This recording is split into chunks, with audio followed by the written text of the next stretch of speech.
wow. We're back, ladies and gentlemen, to the Speakeasy Podcast. I am your host, one of your hosts, Daryl, I'm Phil. and we're back on video format. Let's get it. So, what you been watching recently, Phil? Watching. What you been doing, really? I've been. Because all I've been doing is watching films and TV shows. Yeah, me too. I've been watching shows. I've been watching TV. I've been watching. Watch The Boys, right? Yeah. It's really good. Oh, it's so good. It's really So good. fucking dark too. It's Oh, my type yeah. of humor. I love it. It's like it's edgy, but like the good type of edgy. Yeah. Like it's. To be honest, like I like that type of twists on a comic book character, like Brightburn and The Boys, where like Yeah. the superhero actually becomes the villain. Yeah.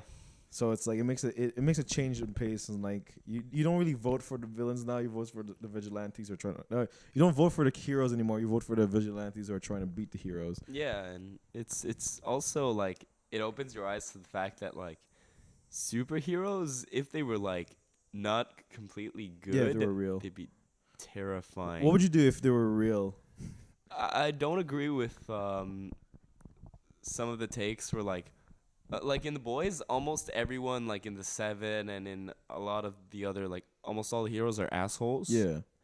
But then I think that there is true good that exists. So I Yeah. think there would be heroes like Starlight. I think Yeah. that's why Starlight is my favorite character. Yeah. Because to me she represents the fact that not like, okay, it's a dark take on superheroes. It doesn't imply that there's no such thing As a good one. a good superhero. No, I like how It just implies the fact that that's really difficult, Yeah. and other people make that impossible. No, I like that she genuinely wants to be a hero and save people. Yeah, well, that's Whereas, the like, thing. She's a perfect hero herself. and the thing is, I like the twist where, like, in the end, we find out that Maeve. Spoiler alert! If you haven't watched this, by the way, Big spoil. You're fucking. I don't know what the fuck you're doing.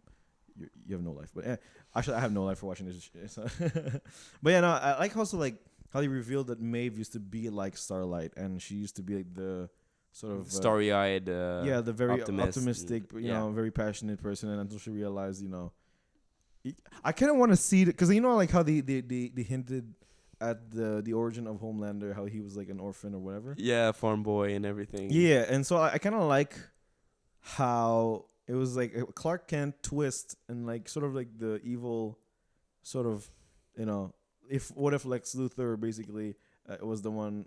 Well, not, Lionel. What if Lionel was the one who basically raised Clark? Yeah. And so it's kind of weird how like, because Homelander is the leader. Yeah. Everyone He's the follows. face Everyone of it. follows him, and so like even like Starlight, who's like this up and coming, goody. Yeah, looks up to him. Yeah, looks up to him and realizes like, oh shit, these guys are assholes. Yeah, and it's the whole idea that we were talking about before we started the Yeah. podcast, which was like Celebrity worship. celebrity worship. Yeah, that's what a lot of The Boys is about. It's about like, no, there's no like perfect person in the sky that Yeah. will save you except Starlight. Yeah. I love you, Starlight. No, she's really pretty though.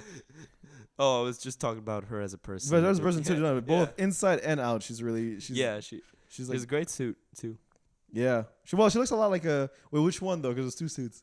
There's one that's really skimpy and slutty, and there's the other one that's like. Yes. I like how the sort of her real like sort of like her real costume, like the one she made for herself or what? No, like her original one, right? Yeah. It's very sort of.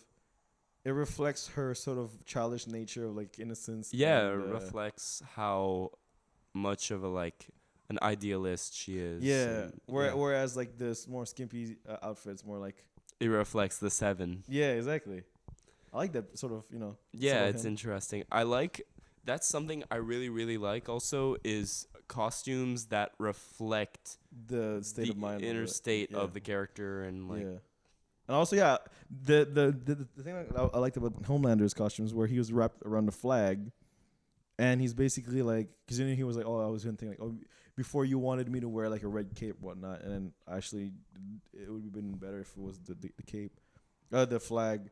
And I'm like, it's kind of interesting how like he's wrapped around the sort of the symbolism of like patriotic and sort of Yeah, he's wrapped in patriotism. yeah, exactly. literally. And he's just like the fucking asshole who's just like, I'm taking what's mine. Yeah, well, it implies that patriotism in Homelander's sense is bad, or at least it paints him as like the dark side of patriotism, Yeah. which contrasts him with Superman, who is like all the good of patriotism Yeah. in a sense. Yeah. Like, he's Superman is truth, justice, and the American way. Yeah. Homelander is piece of shit, piece of shit, piece of shit. Yeah. Yeah, no, it's kind of it's kind of interesting. And this is also like it's also like they paralleled each character to a DC character. Yeah, yeah. Like Maeve is like Wonder Woman. The Yeah. Deep's like Aquaman. A-Train is the Flash. I like at the beginning I thought the Deep had like powers over water, but he just communicates with animals. Like Yeah, fucking seeing like what a loser. he just talks to fish. He talks to fish. And then like the first episode, he's like, "Oh, I'm the big two over here." Like he's like Oh, fucking man. hilarious. I love that the scene where like the Deep comes on to Starlight. Yeah. Not literally. Oh, really? Yeah. I mean, okay, but the scene where he like draws his pants is Yeah. so You see his like ass? off-putting. Yeah. It's so like, well, what the fuck? No, I like how also like they didn't have to show the actual crime. Well, the actual Yeah, the actual crime to like hint Yeah. at it. yeah. It was obvious. And bring a reaction to someone else, right? Because when Yeah. I first watched it, like, oh, because like, it was the scene before is like basically the Deep, like threatening her with exposing her true nature to the rest of the seven or whatever, and then after it's cut to her puking into the bathroom. Yeah. It was like a sort of, oh shit, okay. Like, you didn't have to look at it, and it's just like it gives you this sort of Yeah. It has some sense of like yeah. it doesn't show you that because that would be crude and unnecessary to show. The show's smart enough to instead surprise you with the after effect. Well, it kind of reminds me of 13 Reasons Why, which is the main reason why that there's a scene where Hannah kills herself, and they showed that, and like literally the whole fucking thing. Oh. And there's a lot of criticism over how that scene sort of glamorized it, and I sort of agree. Like we didn't have to see the actual like cutting, and then on the like it's fucking gruesome. I was like, I see. it was gnarly. So to be honest, I think the more effective way of doing things like that is more sort of hinting at it and like doing a suggestion. It responds. It brings about a bigger response than Yeah. celebrity fucking celebrity worship is the big motto of the big Is a big theme in the series. And I like that The Boys is it's like Watchmen in the sense that it's a critique of superheroes, but it takes a very different angle. Watchmen is much more like existential and a bit more like history focused. Like takes a look back at like what's going to happen from that and everything else. And The Boys, it's much more of a like social commentary. Yeah, for sure. Well, like now, it fits perfectly in today's situation. It's a more where and everyone has to like, especially with social media, everyone's comparing themselves to everybody. Yeah, it's funny how The Boys comic isn't like super duper new, but like it's more relevant now than it's ever been. Yeah, like I agree. It's more important now than it's ever been. For sure. Well, it tackles a lot of issues right now, like the sexual harassment issue with Starlight and like in the business and stuff. Yeah, and then there's it rings true for a lot of people. I'm sure, and it's and like I like the way they went about in doing so. It's not like a sort of like shoving it in your face type of thing. Yeah. Well, like I said, the way that they didn't show like the act. Yeah, exactly. But also, it's not like it's not like sort of they're not. Their whole purpose is to bring awareness to it, and that's a good way to do it. Yeah, it's not like sort of like, oh, we're blaming you for doing this shit. It's like, yeah, there are people that do that shit, but you can't generalize. I mean, it more like blames the system, or in the sense, it doesn't like. I mean, I was gonna say it doesn't demonize the deep, but like, I mean, the deep is already enough of a dick for that to be done on his own. Yeah. But it's like, it implies that this, like, to be in the 7, she has to put up with stuff like that. Yeah. So it's systemic. Yeah. It's part of how the industry works.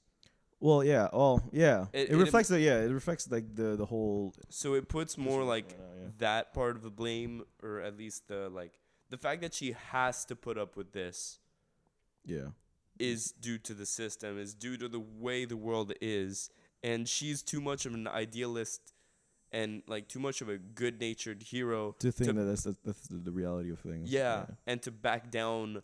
From what she thinks is the good fight. Yeah. So she puts up with things that aren't like the reality she thought she would be a part of. Yeah. And that's like, it's really like heartbreaking to see that. For that no, I like how in the end it's hard hitting. No, I like how the end also like the whole series itself, like it. This why I really liked her scenes especially, because you can see the whole journey that she's going through. Right in the beginning, she's just basically this girl who's trying to aspire to be this superhero person, and then she realizes, oh fuck, the industry is fucked up, and then she goes into the little plummet of like, oh no, I don't know what the fuck to do now, and then she meets Huey, who's like this good-natured person, which by the way, the encounter is fucking hilarious. Like they're in the fucking bench in the park somewhere, and she's just randomly, she's just crying, and like he's like, oh, should I leave? Like, what's going on? And so like I like how in the end, she goes out with Huey, and then realizes there are good in people.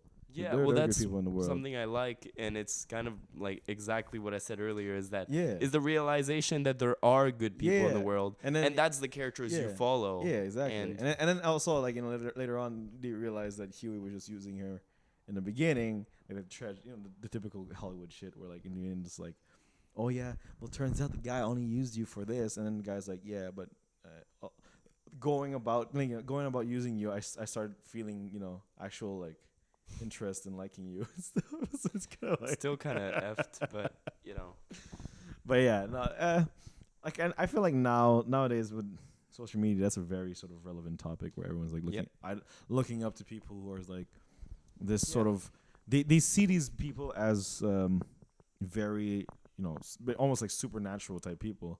Well, like when superhuman. Exactly. They're beyond normal people problems. Yeah, and then when you realize that they're actually just human, they sort of like they start talking shit, like they start scrutinizing them for like not being this. Their sense because it bursts their bubble, and then they're angry that the expectation that they had for this person didn't match with the reality of the thing. They feel like they were betrayed by the idol they created. Yeah, or the idolized. Yeah, exactly. The idol. Yeah, exactly. So it's kind of like, it's kind of sad in a way. I'm glad that I managed to realize this early on, because granted I did, because like we were born into basically the generation that sort of saw that start. Well, like created basically the whole thing. Like we didn't create the whole social media thing, but we were in the peak of it. And so we literally at the dawn. Yeah, so like, exactly. Yeah. So we live the rise of Facebook, the rise of Instagram, the rise of Vine, whatever. The dawn, the rise, the war. Yeah, and then the fall. And now it's the planet of the fucking death. The planet of the apes. Planet of the Instagrams. But yeah, now it's like, oh shit. Like I it's funny, like even celebrities now they're just like fucking fed up with this shit now. Yeah, that's. Like, what would you do? What would you do if you were like being followed by a shit ton of people and you're like, oh shit? Like, I guess I don't think I would particularly like focus my life on that. Yeah. Like I would if tomorrow morning I woke up and I had 10,000. Is that a lot? No, it's not a lot. 10 million. 10 million. It's weird now. 10,000 used to be fucking crazy. Yeah. Now, like, it's shit. Like, now it's like, 100 million is like. So if I wake up tomorrow and I have 10 million followers, subscribers, followers, whatever, I'm gonna keep living my life. It's like and hey, it's not something directly in my life. I feel like there's some people who like let that define them. And it's kind of that's why now like the whole mental health now is like, more important than ever, because like now it's like before you could compare yourself with someone else, but it's just on a TV, right? Now it's like you legit open your phone, and like your friend is probably in fucking Cuba with like some girl that's like mad hot, and you're like, oh look man, we're out here chilling while you're like fucking working a day in job, 9 to 5 job, and you're just like fucking sweating, you're dying. Like, oh look, my life is shit. And I'm like, dude, he'll probably be broke by tomorrow, and you'll be fucking richer. You'll probably get a car. You'll probably do your own little thing when you're in the future. So it's kind of like you'll find your own sense of happiness. I mean, people look.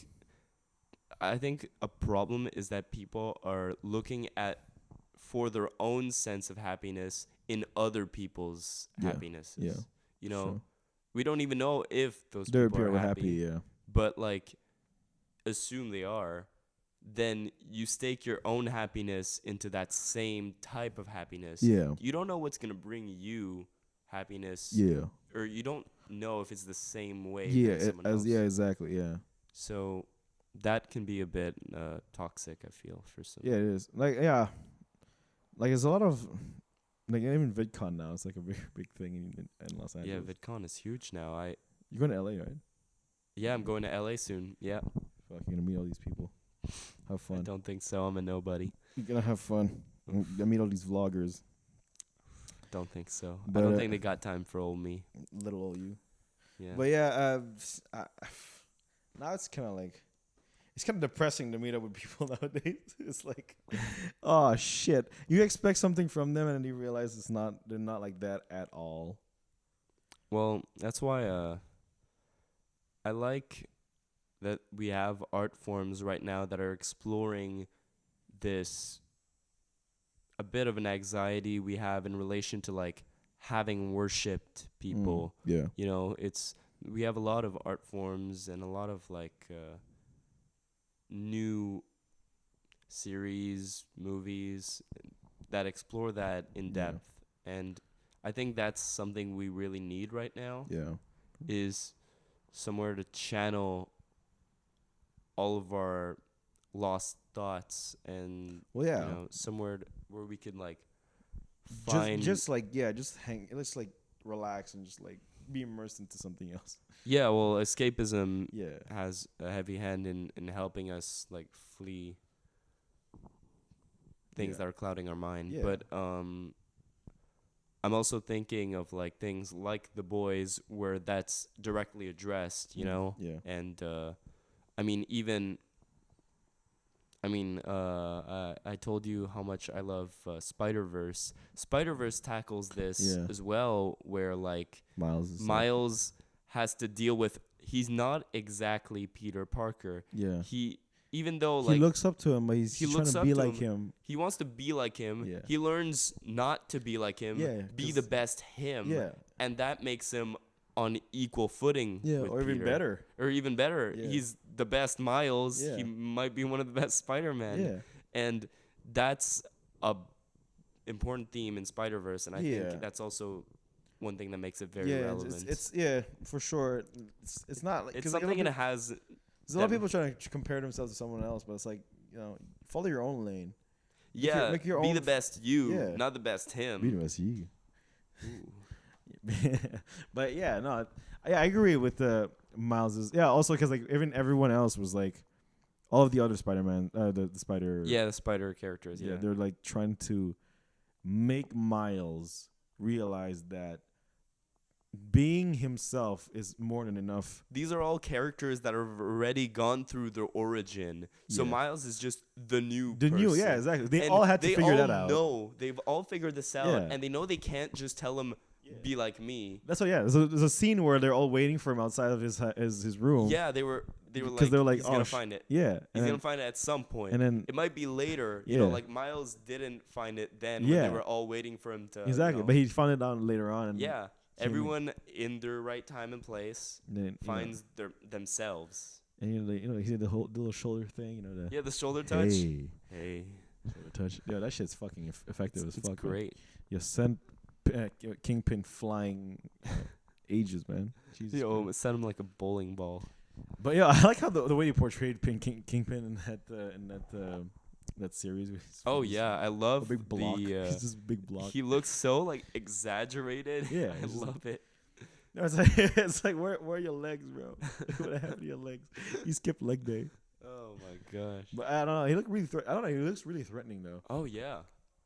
They always keep that how threatening he is and. Oh yeah. By the way, speaking of threatening. Yeah.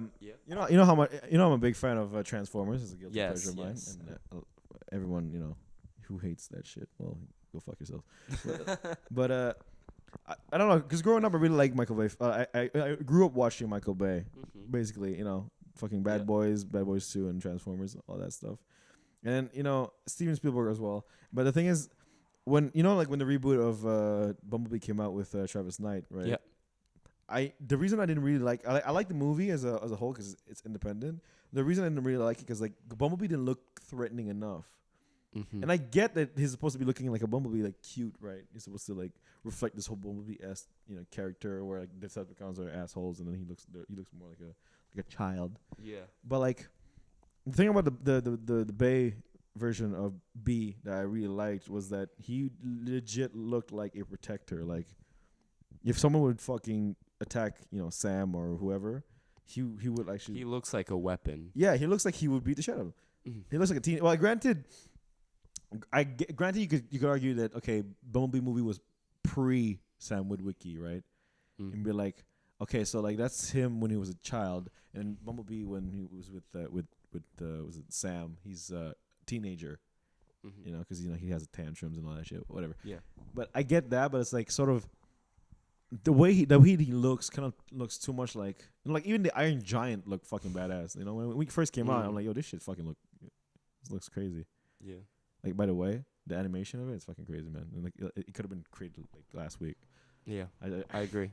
And like it's funny how you just rewatch like old movies. You're like, dude, this fucking shit's crazy. Yeah, the Iron Giant is one of my favorite movies of all time. Even like the original Pinocchio, the original Snow White and the Seven Dwarves. That shit was fucking like the animation was crazy. Oh yeah, man. Disney was years ahead. It just gets better with age, actually. Like it gains old grain film quality like a sort of nostalgia type thing. Yeah, it feels like you're looking at it through like a nostalgic filter. Yeah, for sure. And it's they just get better. I love the old Disney movies. There's a lot of good movies. Like Star Wars 2 is the same thing. I have the same consensus about it. Like when I rewatched episode 4 to 6, it still looks like it was like. Granted, some of the CGI was fucking retarded, but like there's like most of the scenery look a lot like fucking something you would watch like 2 years ago, 3 years ago. I mean, Forrest Gump is the same thing with what's the song? Saving Private Ryan. I rewatched. I'm on a Tom Hanks binge right now. I don't know why. Like I go by phases, but like I was watching Saving Private Ryan, Forrest Gump, and Castaway, and that shit looked crazy good. Like it was made in 1998, 2000. It could have been made like early 2010. It has better quality than some of the movies I've watched. Fan for Stick. Oh, you didn't watch it? No, I did not. I would not pay money for it. Watch it online. Yeah, I guess I will. Yeah, I guess that's my next. Your next binge? My next illegal stream. Yeah. Do they have it on Netflix? They did. I'm pretty sure. Okay. But all right, then I'll check on Netflix if they have it, and if they do, then I will look at it.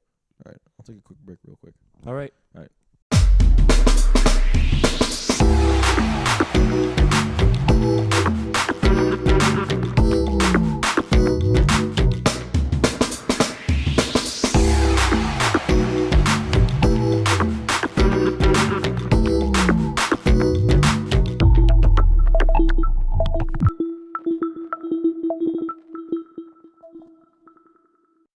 We are What's back. love got to do? Got to do with it. Yo, So many upcoming movies are coming out, eh? Yes, so excited for a bunch of them. The Joker. The Joker. Oh my gosh. It's funny how it's Todd Phillips that's gonna be directing Yeah. it. And Batman is gonna be Matt Reeves. Matt Reeves. So it sort of it matches the director's style. Joker being the funny guy. Imagine it's a hangover. It's the hangover. The Joker wakes up drunk. Las Vegas. Like, what did I do last night? Ha, ha, ha. He just wreaks havoc in Las Vegas. It's just him trying to remember what he did last night. Yeah, for real. Yeah, based on the trailer, it looks really nice. It looks very different. That's why I liked about it. It's not I'm excited for it because it looks like an indie film. It is, yeah. The same thing at Batman. I don't know. Matt Reeves? Matt Reeves. I'm pretty sure because he's directed one of my favorite movies. Dawn of the Planet of the Apes. Yeah. But if it matches, because like that style, that dark ambiance style, matches Batman perfectly. Yeah. So if they do it the way he does it for Dawn, it'll probably resemble a lot the games, the Arkham games, which is like very dark and sort of like that's perfect. Always rainy. And I love the Arkham games. It looks really fucking nice. Yeah. Yo, I'm so excited. And then there's also the Stephen King movies are coming out soon. 2 Stephen King movies. Doctor Sleep and It 2. Yes. It Chapter 2 I'm excited for the most. Yeah, me too. It's my favorite horror movie. It's one of the best horror movies I've ever seen. Yeah, for sure. Yeah. It's funny because I don't really care much about clowns. It's just that the way that he it's shot, and also like it reminds me of Stranger Things. Me, it's just that it seems to encapsulate like the idea of like an evil force really well. Yeah, for sure. Yeah, and also I like how it brings also nostalgia to an era. Like, it's like was it 80s era? Yeah. Yep. So I don't know. I'm an old soul. So I like that, like that vinyl era, that fucking disco era, like that shit. That old school Cadillac era. Yeah. So yeah, what do you think? What are you excited for? I'm super excited for. Well, It Chapter 2 is gonna be. Hopefully, it's gonna like get really freaky on us. Yeah. Like I'm hoping that like it goes like it pulls all the stops for like. Yeah. The movie, I know it's gonna do like some of the more controversial scenes. I've heard that 2 of them, the most controversial scenes in the books. I also heard that it beat the record of the most blood in a scene. It beat The Shining. Really? Which scene? No, it's not. Well, there's a little frame in it. You can see Jessica Chastain just fucking covered in blood, and apparently, coming from her interview, she says that it would beat the record of being the most bloodiest scene, the most blood used in a scene or whatever. I see. So that's gonna be fucking interesting, man. Exciting. Because the first It movie, the whole fucking screen was red. Yeah. The bathroom scene. Oh my gosh. Jesus. Oh, yeah, I'm looking forward to that. Also, there's supposedly there is a Black Hawk movie that is a old comic book. Steven Spielberg. Steven Spielberg will be directing that apparently. So it'll be a World War II war film. Well, yeah, it'll probably look good. I mean, it's his MO. Judging by Saving Private Ryan, I'm probably sure it's gonna be like it's very realistic. It's gonna be pretty good. Do you know about the comics? Do you know like? I don't know much about them really. I just know that like. I think Black Hawk is the name of the leader of like a squadron. Because there's a movie called Black Hawk Down. Yeah, I don't think there's a relation. Yeah, no relation. It's like how Fury has no relation to Nick Fury. Obviously, it's a war film. It's the name of the tank, no? Yeah. Do you like war movies? Yeah, I tend to really like them. I guess. It depends though on the angle. Yeah. Like what the angle, the perspective is exactly, but I think that war films are generally very, very good. Because I find myself right now watching a lot of them. Like recently, I don't know why, but I've been recently like really liking especially the World War II era. Mm-hmm. Like for the past like month, I watched like Overlord, Hacksaw Ridge. Mm-hmm. Was it Dunkirk? Yeah.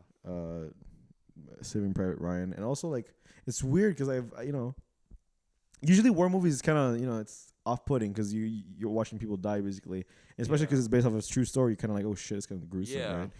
But also you kind of appreciate the sort of the dedication that some directors have for the authenticity of the stories. They stick really to what happened, or they also take what happened and they sort of put a twist on it. Or they have liberties with it. Yeah.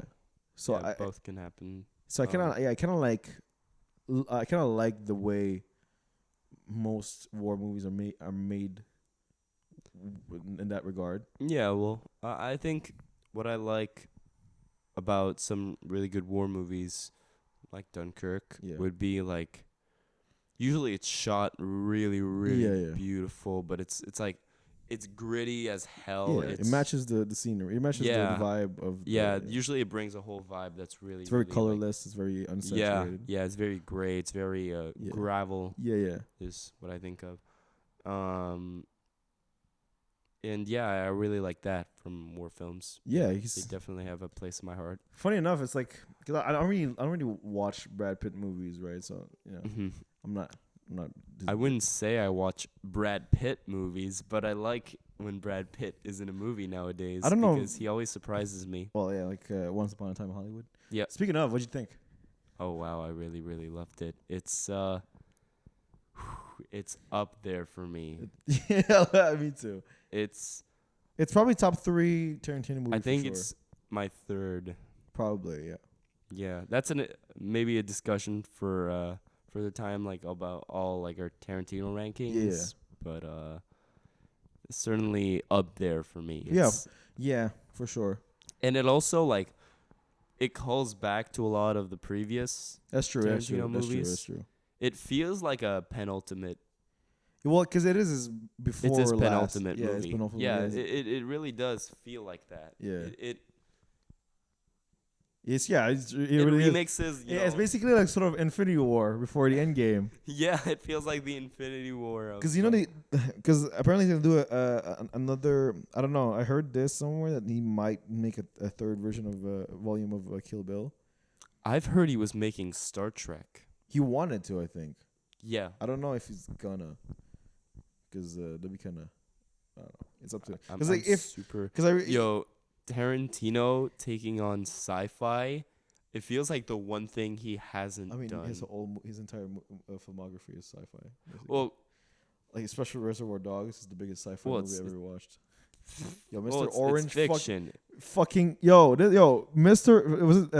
Mr. Orange bleeding out a shit ton. Okay, the blood. That's way past fiction. That's some fucking fantasy. That's some sci-fi shit right there, bro. Yeah. That's some alien motherfucker. Yeah. He's an alien. Yeah. Everyone in his movies are aliens. They talk too much and they and their names too. Yeah. But I really, really, really want to see Tarantino direct like a hard sci-fi genre film like sci-fi. Yeah. Plus sci-fi is probably like my favorite film genre. What's your favorite sci-fi film? That's hard. Alien? No. I like Alien a lot, but it's not my favorite. Because to me, like what I like about sci-fi is you could either go like hard sci-fi, or like everything is in space and like everything is like crazy and everything is like or like Blade Runner. It's like or you could or you can make it very like real. Yeah. Everything is like a Black Mirror episode. Yeah. Everything is normal and then there's this one thing. Yeah. And it's like, oh, that's not from the real world. Yeah. Oh, that impacts everything. Yeah. Like in one of my favorite movies of all time, Eternal Sunshine of the Spotless Mind. Yeah. It's a sci-fi. Yeah. It's it's kind of weird because I'm used to like Jim Carrey being in a comedic role. It's kind of like Steve Carell.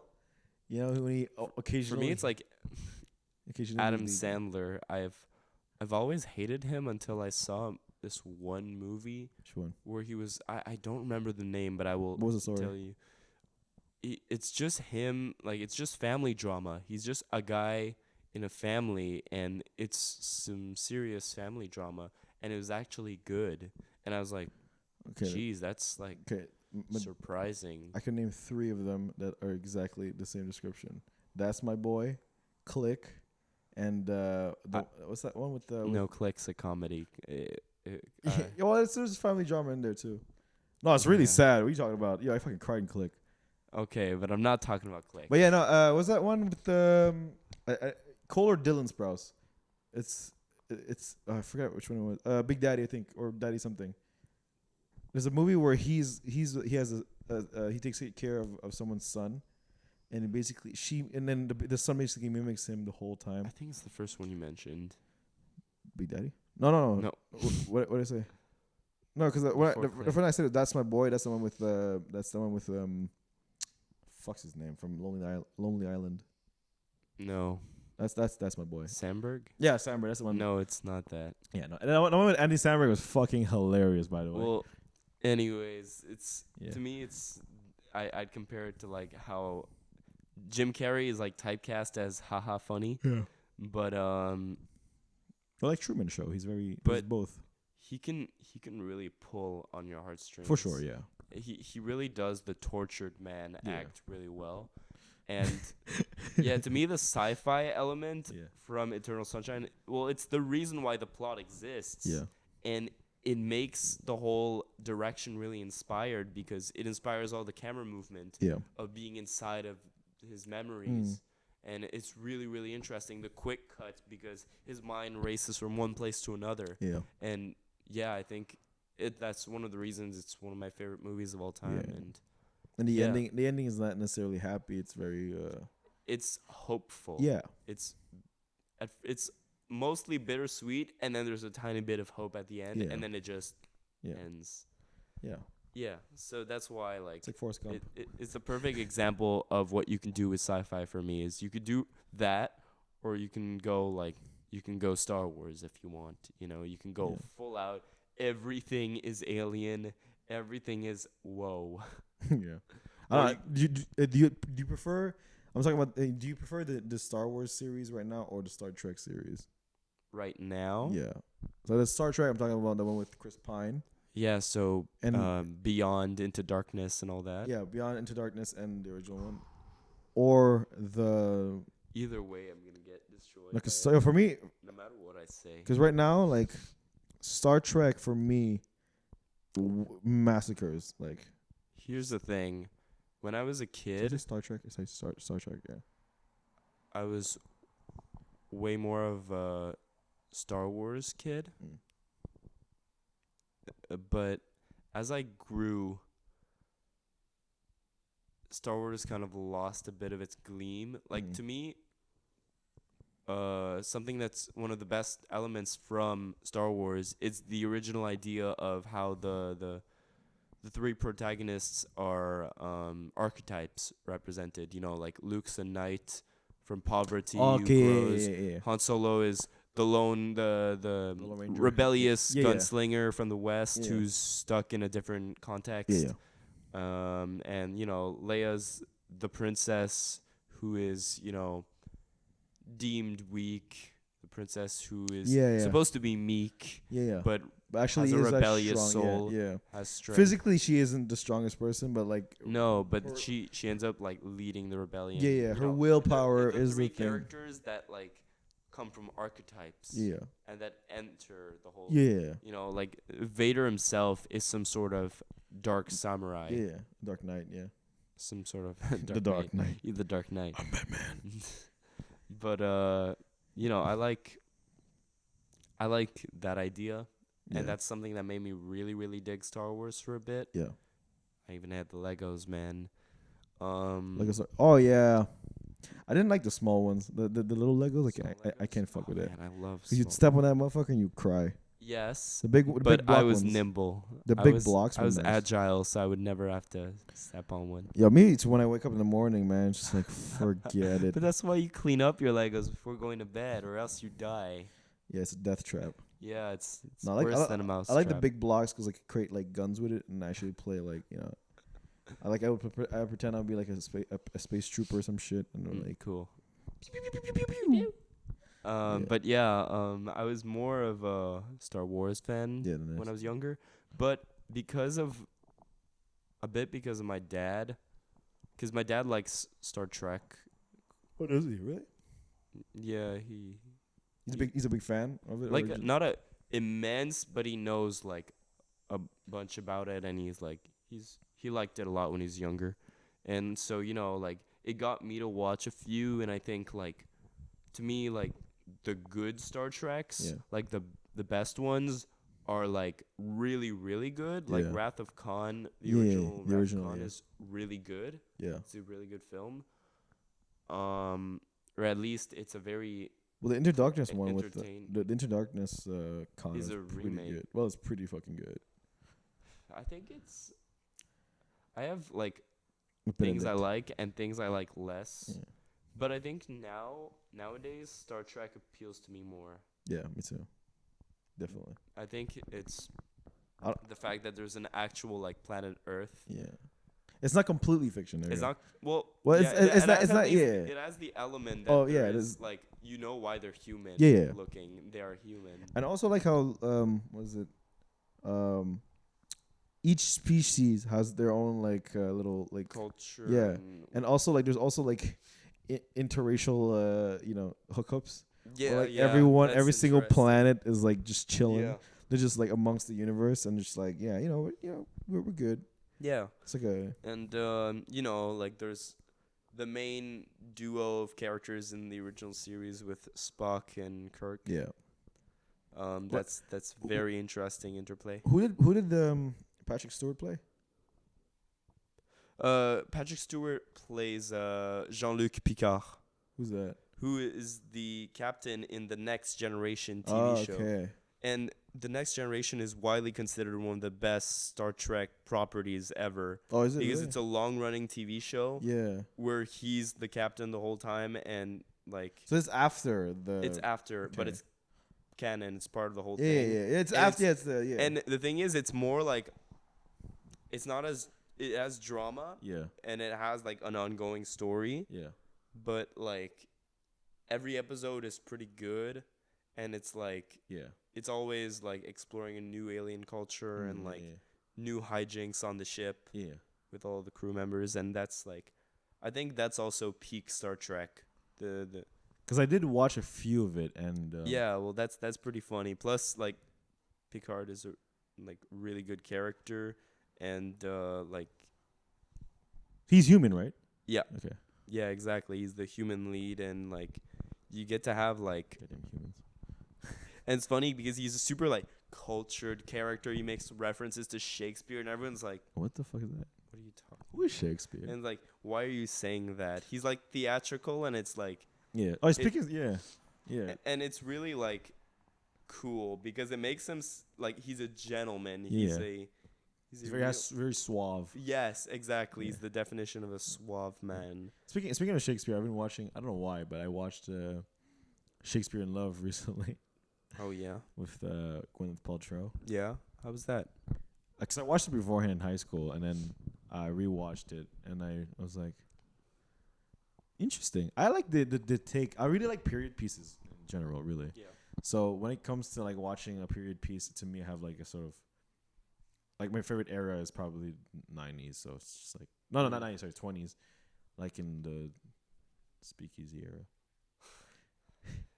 Wow. But yeah, no, I really like the old school type stuff. So when I watch like the plays and all that stuff that goes on and like how he wrote stuff, what was he?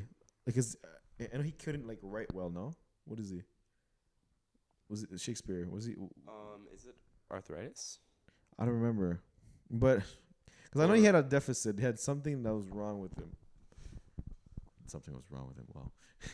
Huh. Because like. It's funny. It's kind of funny how like a lot of like the outliers, the big, some Einstein or like was it who was deaf, Mozart or Beethoven? Beethoven. Yeah, or they're actually the ironically they find a way to pierce in their field that is unconventional, but they become the greatest. No, but but ironically, it was like Beethoven's like he's really good at music, but the very instrument that people use to listen to music, he can't use his hearing. So it's kind of interesting, and also like how what was it? Einstein, was he autistic? Oh, really? What was it? I don't remember what he was, but he had something. Did he? No, it's not autistic. It's something else. Asperger's? Well, that's still on the spectrum of autism. I don't remember what it was, but I don't know. He has something, but like he managed to become really fucking, he managed to revolutionize science in his time. So it's kind of like it was Huh. I'm looking that up because I've never Einstein. heard about that. Oh, well, according to this article, yeah. What was he? They might both have shown signs of Asperger's syndrome. Asperger's. Yeah. Him and Isaac Newton. Yeah. Well, interesting enough. Possible though. This is based on posthumous research though, so we can't really. Yeah, we can't really know. Yeah. Yeah, but yeah. But yeah, regardless of the fact that they managed to revolutionize in their field, and it's kind of And they themselves were outliers as people. I mean, Einstein didn't have a very good relation with education. Yeah. So it shows a lot. Speaking of education, what do you think about it right now? Do you think it's still useful? We live in a world where like so many things were democratized, and the job opportunities have changed. The market is very, very different. Yeah. It changes all the time. Yeah. We're in a state of flux. Yeah. So, because I feel like now the achievements that you get at school aren't really worth as much as they once were. So like a bachelor's degree back then used to be like this big thing, right? You have it was that thing that no one had. Actually, getting into college was a big thing already, and getting a bachelor's degree is like, oh shit, okay, you actually fucking achieve something there. Yeah. Nowadays, like having even having a master's doesn't guarantee you a job. You still have, you go through a shit ton of work, and you probably start at the fucking bottom before even reaching the field that you actually want to be in. Yeah. So it's kind of like, I feel like right now, up till high school, I'd say it's useful because you learn the basics of everything. So you have math and fucking communication and like a little bit of history. So you don't sound like a complete moron, but like I feel like everything else that comes after is optional. Yeah. So I think education is very important. Okay. Or at least, a basic education. Well, yeah, basic education. Is like I said, important. Yeah. I think that further education, like on our level, college and all that, is more of a gamble nowadays. It is. Right? It is. It's a sacrifice of a lot of time, but most of all, a lot of money. Yeah, for sure. Yeah, I feel like that's a business now. Like it feels like a lot of. All you do is just, a lot of the system is more axed on. You just pay for college, but you don't really learn much. Well, especially in my program and our program now, we don't really do anything. Like in film studies, we just watch movies. I mean, granted, we dissect them a little bit, but it's mostly them asking you questions about what do you guys think of the movie, and we move on. So ultimately, you're basically paying a year's worth of movies. It's like going to the theater every fucking day. Wow. Killing your eyes and shit for fucking 4 hours at a time. Yeesh, I'm gonna need glasses. That's why I have one now. I have glasses now. Oh. It wasn't optional, man. But yeah, no, I think nowadays everything has changed. Like the whole. Like nowadays, more people are more leaning towards making their own business, making their own. Well, I think with the rise of the internet generation, people making jobs off like social media and stuff like that. Non-traditional jobs. Yeah, exactly. That's been inspiring more and more people to like try to search for seemingly out of reach jobs. Yeah. kind of looking for alternatives, creating alternatives. That can be very dangerous though, because you crash and burn. Well, also, yeah, well, bigger risk, bigger reward. So I guess so, yeah. And I guess in more traditional fields, though, some things stay the same. yeah, but I feel like, especially in engineering type, engineering or like nursing, is more and more people are trying to like go towards that. Yeah. And so now, like, there's a lot more competition. So there's more. What do you say? There are more demands than there are positions. And so ultimately, they'll prioritize people who they know. So what was that word? Like giving opportunity to someone from your family or whatnot, like giving a position of a job. I forget the word. I think I used that word not long ago. Yeah, exactly. Is it Well, you basically like nominate one of your family members as if I'll make you a manager because of you're my. Yeah, it's or a more monetary basis, like who has more money or whatnot, and like it's less merit, and it is like recently there's a scandal about like college tuitions where like celebrities paid a lot to get their kids into school. Yeah. And ultimately prevented people who actually earned their spot at the school to get in because there were no more spots. So that caused the whole thing. But yeah, I feel like now it's fucked. So now we're trying to do fucking movies, which is a hard fucking thing, but it's fun. Yeah, it's definitely fun. Especially if you're doing something that you love, you don't really give a fuck if it sucks. Yeah, I feel like I feel like it's not like a limited amount of tries. I feel like if you suck, if you love what you're doing generally, like music, you will work as hard as you can to craft your art into making it the thing that you want it to be. Yeah. Which is what I'm trying to do right now, because the first movie we made was fucking garbage. Yeah. And I created it, so yeah, says a lot, doesn't it? Oof. But yeah, but we'll keep. Yeah, what you think about the experience though? Oh, I think it was a really fun experience. Yeah, learning experience for sure. Yeah. Is my first time on a set that's completely at home. It's true. And it's also because I wanted to make the set as like liberating as possible. I didn't want it. Yeah, I mean it allowed it to be like mostly us hanging out half the time. It was just us. Like I didn't want to be like a fucking condescending prick and be like basically like, no, don't do that, don't do this.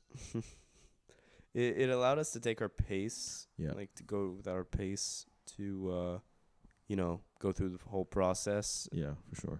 That was pretty like helpful. Yeah. I think it allowed the environment to be pretty relaxing. Yeah. Well, that'll be it for today. Yeah, I think we went through a lot of interesting stuff. I'm gonna attach the other part of the podcast because the camera didn't work, so it'll just be audio. So it'll be right after this. And well, I'm Daryl. I'm Phil. And this has been Jesus Christ. This has been the Speakeasy Podcast. Thank you for watching. See ya.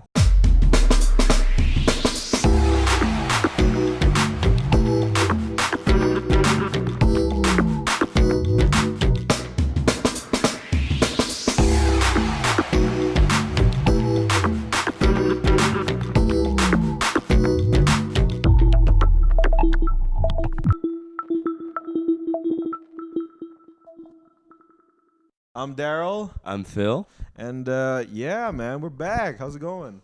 Pretty good. Pretty good. Let me take a sip of my juice box real quick. Yeah, smile for the camera. Yeah, boy. Show your product. Product placement. Product placement right now. Sponsored by. Was it Polar? Polar. Polarity? Polar. I'm bipolar. So, what you been up to? Well, me watching movies, TV shows, listening to some albums and stuff. Oh, nice. What you listen to? Just into the big day. Yeah. Actually, yes.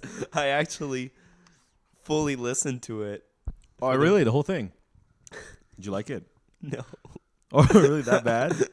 Was that bad? Okay, it's not that bad, but it's purely because of like meme reasons that it's like good. Okay. The meme. I love my wife. I love my wife. No, but yeah, to be honest, no, I agree. Well, there's some songs I like. It's not all terrible. No, for sure, it's not. Yeah. It's all underwhelming and funny. Yeah. So it becomes a meme. Given the fact that we've been waiting for this album for a while now, and given the fact that the last few releases that Chance has made were like really good. Yeah. Well, it's usually the same thing when all artists they do a big trilogy, a big trifecta of work, and then they fucking just plummet, or they do a relapse of like good work. But most of the time they fuck up. Yeah, it's hard to stay consistent. You're always gonna do something that the audience doesn't respond to as well. Yeah, I fully agree with. Yeah, but I mean, because change is different. Change. People are not really like accustomed to change, so it's like whenever you change your style. Oh yeah. I mean, like Kanye. The first three when he did College Dropout, Registration, and Graduation. When 808 and Heartbreaks came out, everyone was like, "What the fuck is this shit?" And I love 808 and now it's really good. It's a classic. Yeah, I love it. And then when Yeezus came out? Like a lot of people don't like Yeezus because of the. A lot of people still don't like it, but I think it's an acquired taste somewhat. So there's a lot of tracks that are flat out bad. Okay, yeah. Or I don't know if I'd say undercooked or overproduced. Yeah, well, I think he was trying to like play around with his producing. Oh yeah, he was definitely trying to like take another step in the producing aspect, and that's where I think the album also shines in a way. Yeah, for sure. Yeah, like he comes up with some stuff that's really really interesting. Yeah, I like the concept of like he's using voices to make the instrument. Yeah, I love how the voice is the instrument that Kanye is the best with. Yeah. Well, he's known for that. Yeah, he's known for sampling too. So. Mm-hmm. I like and lots of really great samples like Blood on the Leaves and was it Bound 2? Is Bound 2 Bound 2 is the last song on the album. Is it a sample though? It sounds like a sample.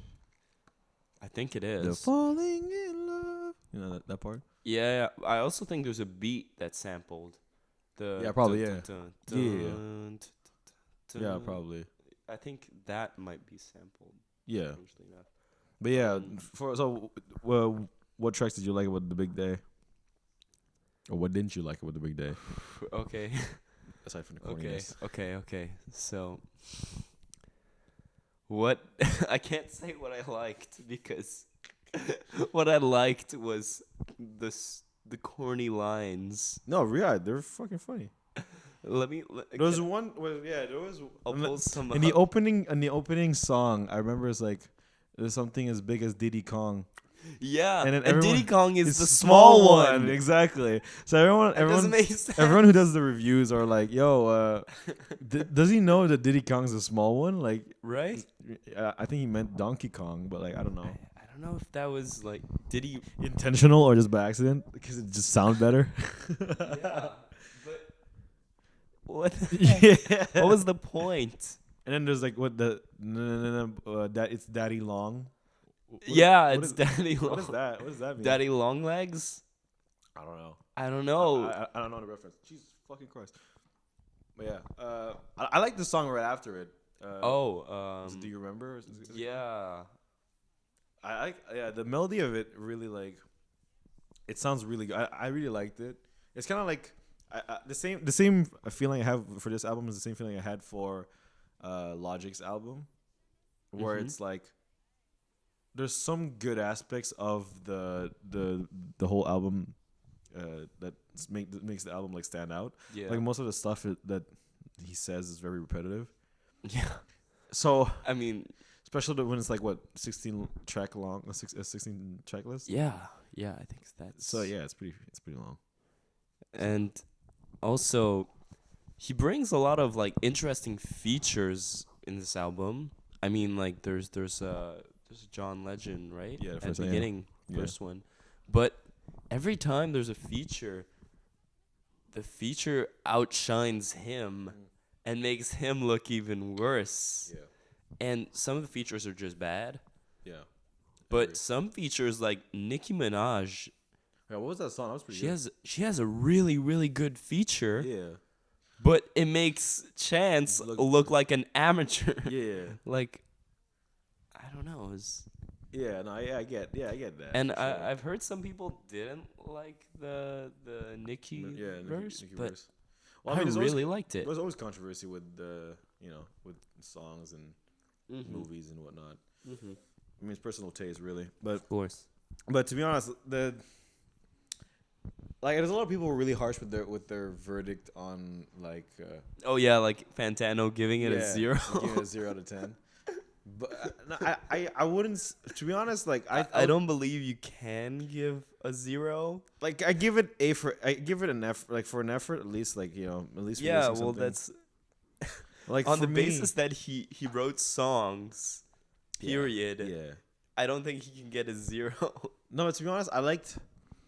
Like for me, I mean I still listen to it to the gym in the gym. So, like when I listen to it, I don't like I'm like, what the fuck are you what are you saying right now? Like it's not like an album that you I don't would be think about it. Like it's like for me, it's like a guilty pleasure. It's like Transformers. Like I like Transformers. I know there's a lot of flaws in it, but like I don't give a fuck. I just like watching the movies because like it's fun. It's a fun time. So I make the parallel with this album. It's not like it's not like acid rap or a coloring book or even 10 Days where it's not like a footstone in the genre. Or it's not very cohesive with the whole tracks, but like the whole album itself, it's like basically a playlist, I guess I'd say. Yeah. Or like where it reflects where he is right now in his life. So yeah, with his wife, he's happy. Fuck it. That's all that matters, really. He's very happy with his wife. He likes his wife and fuck it. We can confirm that. Stop patronizing him. Housewife. Leave him and his wife alone. Leave Brittany alone. I remember back in the old days of YouTube where like little skits like that would be like the most viral like videos of YouTube. That the Leave Brittany Alone. Leave Brittany Alone. Was that a skit? I don't know if it's a skit. That's an actual thing. But then people put edits. Okay, yeah, that makes sense. But then it's an actual thing. And then there was, I think it was Chris Crocker, no? Yeah. Yeah, it was Chris Crocker. Yeah. And then it was also like Chocolate Rain. Oh yeah, that's amazing. To be honest, when I first started, because I didn't know about it, right? You didn't know what it's about. I didn't know about like what's his name, Tay Zonday. Yeah, I didn't know about him. Like I just like I found out about him like on the React channel. To be honest, like I didn't know about him because I wasn't like following that crowd like at the time. I was when I first started YouTube, or when I first started watching YouTube, it was more like towards the Asian side of YouTube. So like Ray William Johnson, Peter Chow, Kev Jumba, Nikki Higa, and then like I started like easing into Smosh because of all of the the Pokemon references and whatnot. Yeah, and that was like basically the Pokemon era.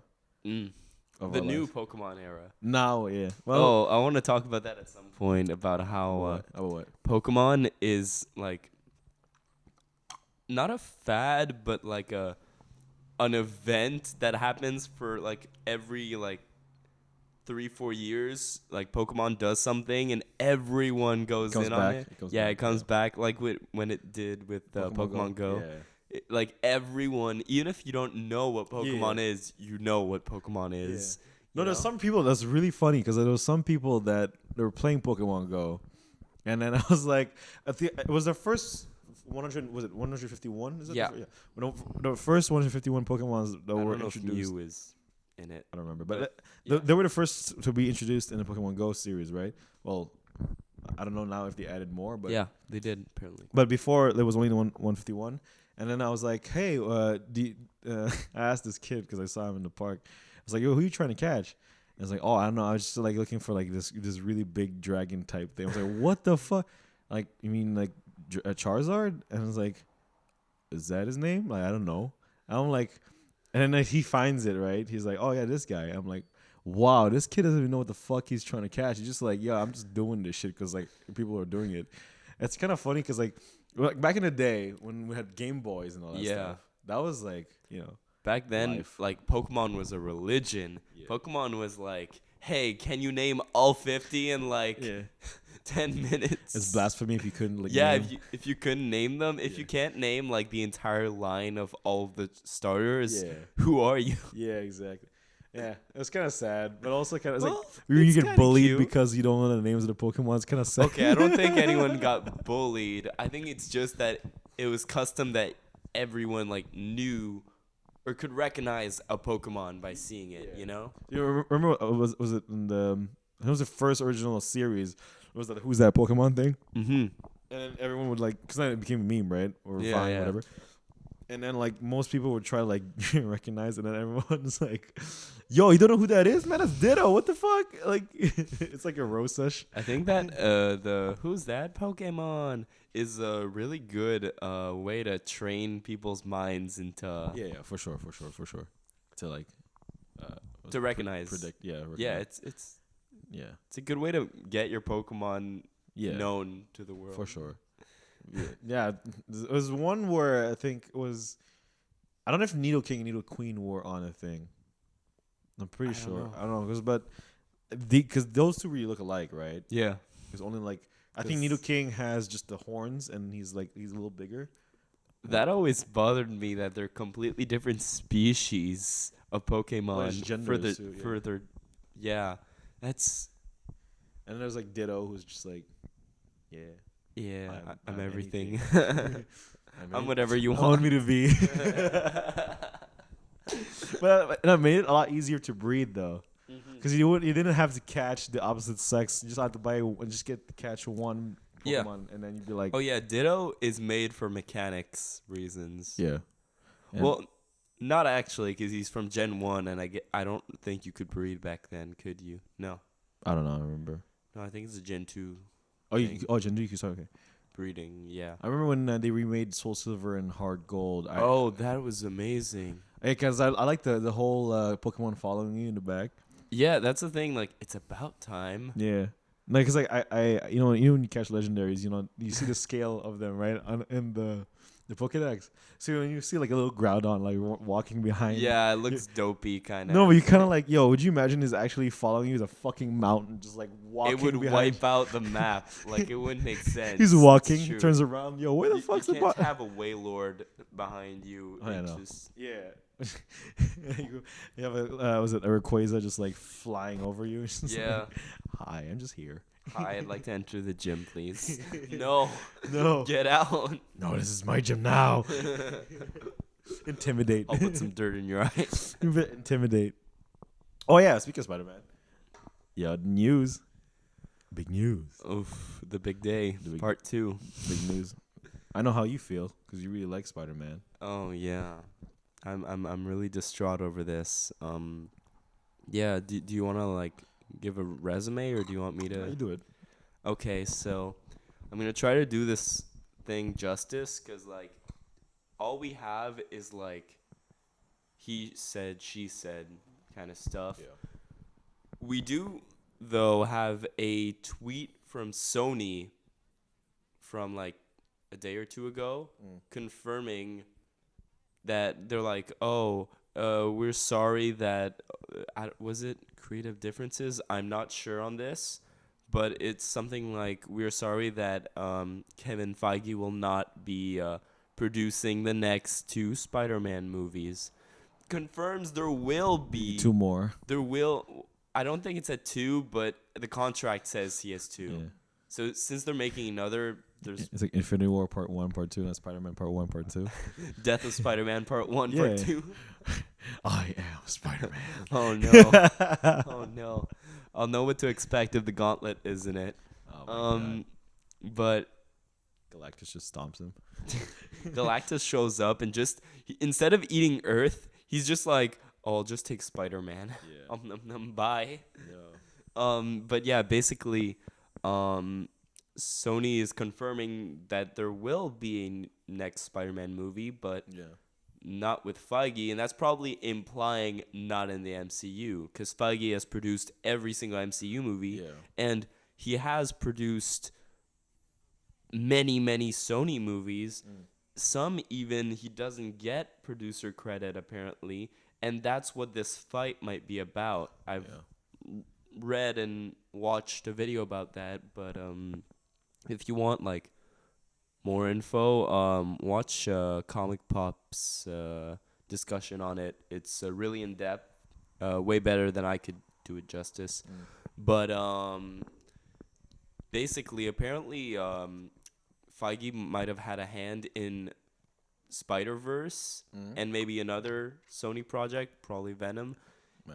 And we are Venom. You know, I'm not surprised for Spider-Verse because, you know, Spider-Verse feels like a loving product of someone who knows the material. Oh yeah. So if it got greenlit, if it got like makes sense. So, but apparently Sony like cut off, like he's not credited in any of those. So apparently that might have started a fight. And I don't think he's wow. Yeah, that would definitely be, because I would say it's not the reason though. Yeah, that's just why Feige is linked to this, because otherwise what's been told is that Sony apparently Disney approached Sony with, because apparently the deal is that they make, until now they made 5% of the ticket sales on the first day of the movie's release. Okay. And that's it. Oh, really? That's the Marvel deal. They get that. Okay. Yeah, 5% is not much, but yeah. And then the deal now, Marvel came up to Sony and they were like, okay, now we want 50%. Yeah. Because we're the reason that this Spider-Man is successful, is because he's not linked to your shitty Sonyverse. He's linked to the MCU. Yeah. Not meaning to call the Sonyverse shitty if you like it. I'm just saying that's probably what Marvel would have said. Maybe in more like, you know, businessman terms, more professionally, but you know, they would kind of imply that, you know? Yeah. And I'm thinking, from what I've heard, Sony was just like, no. And because, you know, we did this deal already. No, we're not going to like let you go from 5% to 50. Yeah. Heck no. Yeah. And apparently Marvel was just like, well, F off, what are you doing? And then Sony was just like, oh, well, we're leaving. F this, we're leaving with Spider-Man. No. Karen got the kids, apparently. Bye. Bye. But he's far from home now, motherfucker. Oh, he's far from home forever. Oh, that sucks. And then Peter never came back from his trip, the end. No, but to be honest, kind of like... It's such a bummer. Well, because at least, you know, the Far From Home was basically an epilogue for the whole for the MCU. So I'm guessing, you know, to be honest, it's not the worst thing. Well, like it's not like the worst moment to take out. Like if there's a moment in honestly, like, the timeline you could take out Spider-Man, it would be now. Sony, like, I think both Sony and Marvel kind of planned this because, you know, the day of where Sony like started this thing, the deal happened, and then they broke off. Was I think the day or the day after Sony bought Insomniac, the studio that makes Spider-Man PS4. PS4. So now they have exclusive rights and control over Insomniac and the making of the next Spider-Man PS4 game. Imagine instead of making like an movie series, they make a game series.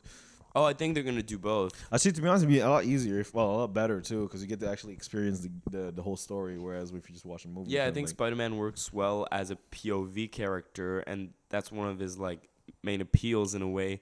Yeah. So I think as a game that works out really well. Yeah. But basically, Sony walked off because they didn't want to do that with Marvel. I've heard people argue that like Disney's move of saying we want 50% was just a standard business practice because, you know, you would say, I want 50. Then Sony replies, no, we'll do 10. Then Disney is like, no, we'll do 40. And they find a middle ground, right? Like maybe they don't have to go all the way to 50 because admittedly, Sony produces the whole thing. They do the work, right? Yeah. But Marvel does have some part in the reason why they're so successful. I mean, Far From Home is the most. I think it's Homecoming that was the most successful Sony movie in history. Probably. Yeah, probably. Made $1 billion. Yeah, well, yeah, it made $1 billion something. So yeah, for sure. Yeah, it crossed $1 billion. Yeah, it is. Far From Home maybe is the most now. I don't know. But I know that the MCU Spider-Man movies, one of the two at least, is the most successful Sony movie ever, which means financially. So that means that like Sony should know that this is like a weird move on their part. Well, I don't know. I think it was. I think it's more sort of a business move because of course it's always a business move. Now it's not like because it can be sad if it was really that petty that they would remove it because of a little deal breaker type thing. It's like I mean that's business though. That's the thing. I feel like it's because business didn't go through, but I feel like they should have negotiated more no matter what. I don't think blame is to put on one of the two. Both parties are at blame for sure. Well, the thing is because like Disney can't exactly buy Sony can because it's like if you're gonna buy a whole franchise or for one character, that's hella petty. No, that's just sad. That's funny because like financially is you won't be able to get the best out of it, right? Because if you're gonna buy it, especially. But here's the thing: I see a lot of arguments going around about the fact that this is Spider-Man. Yeah. He is the face of Marvel. Now you're gonna. Well, he's always been in the comics. He's been the face, but now arguably there was Iron Man. But now here's the thing: the MCU just killed off Iron Man, took Cap off the table. Yeah. Thor's the only one. Thor's the only one of the old guard left, and he's probably gonna go soon or something. Yeah. I don't know if he's gonna stay. I don't know. And Thor alone can't be like the face of the MCU. Yeah. And Spider-Man is frickin' Spider-Man. So Sony does have a pretty good chip to dangle in front of Marvel. Yeah. They have something that Marvel would definitely like to have. Does Sony own the whole Spider-Verse? Like the whole Okay, so here's how it works. The deal is for film and I think merchandising rights now. Yeah, but the characters, like all of the characters from the Spider-Man. Yes, all characters linked in the Spider-Man editing office or every character introduced in the Spider-Man book that has stayed in the Spider-Man book. Funny enough, there's some loopholes like Kingpin. Yeah. Kingpin belongs to both equally as much as they want. Okay. Because Kingpin is a Spider-Man character, but he also became a Daredevil character. So Netflix could do that. But Marvel Films could maybe do Kingpin. They won't. But there's no reason to though. Yeah, there's no reason. Netflix already got that one. The thing is, in Spider-Verse they use Kingpin, right? Yeah. Because he's a Spider-Man character too. Yeah. There's some loopholes. There's some characters that can enter like both, but when it's a Spider character, like with Spider under his name, he's part of. Yeah. So the Spider-Verse concept is part of Spider-Man. So that all belongs to. It's not like Marvel can just kill off Peter and then have Miles, because Miles is also. Yeah, exactly. I was thinking about that. I was like, are they just gonna like off Peter? No, but to be honest, like, because the whole thing is kind of like, to be honest, like, the MCU could still prevail and actually. It has. No, because the thing is now they have Fox, right? Now they have Fox. That's why it's not desperate, because they have. Okay. But the thing is, because they won't be rebooting. They won't be. The timer, huh? The 5 more minutes. The only thing is that they won't be rebooting a what do you call it? Fucking X-Men anytime soon, right? Because they're trying to settle in first. Give people some time to breathe. So maybe. So I'm guessing they can still play with the Fantastic Four, the remaining Avengers, the Guardians of the Galaxy, etc. Even the Eternals is coming back, Blade. It could also like expand it and like be with Blade they're expanding it and not being only a superhero movie, more like a sort of underdead vampire movie type. Yeah, well that's perfect. I think what I've been wanting from the MCU has been like committing to genres and to like different audiences. Yeah. Yeah. And that's why like for me, I think the MCU is gonna like make it or break it when they announce what they're doing with Deadpool. Yeah. If they don't hard R him, Yes. then like it's only you can only do a Deadpool. Yeah, you could only do that with Deadpool. Like he has to be that, and that's gonna kind of, for me, it'll be like the sign of what the future of the MCU like evermore will be. Yeah. But right now, I guess the MCU is like bound to do fine because it has the goodwill of a lot of people. Yeah, they got it. Yeah. I mean, even if no one's ever heard of the Eternals, aside from like hardcore, no one knew about the Guardians of the Galaxy until exactly. No one knew about them, but now they're the biggest thing. Yeah, so. And I have faith. Well, let's take a break. Yeah, and we'll get back. Yeah. See ya. See ya.